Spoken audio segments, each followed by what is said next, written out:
Wear both your tech and security hats. How do you balance innovation with risk? At TeamLogic, when we work with a customer, what's really important for us to understand their business operations and explain the tools that we can implement for them. With a platform like Microsoft 365, there's a lot of different options, and there's some really critical decisions about how data is going to be shared, how collaboration can be done, how they can work it into their business operations. And at the same time, we have to make sure that that's being done securely and they understand the risks. So it is really a collaboration of working with the client to explain the processes that we put in place and making sure their environment is secure. What's one cybersecurity trend you see right now that you think most businesses aren't ready for? So the biggest thing that we're seeing with businesses obviously is the use of AI, artificial intelligence.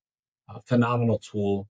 We're still learning the applications for it, but there really has to be an education about the risks involving AI, how data is shared in the programs and who would have access to it afterwards. So it's a combination of end user education, company policies about what data can be shared, and then putting tools in place to restrict how that program and which programs can be used. Can you share a story where your team helped a business scale without compromising the security? So at TeamLogic, when we talk to customers, we educate them on the cloud resources that are available and how to incorporate them into their business. And knowing how to configure those products is so important so that we're implementing both the operational tools for them to run their business, but also having the cybersecurity settings in place to protect them in what they're doing in their operations.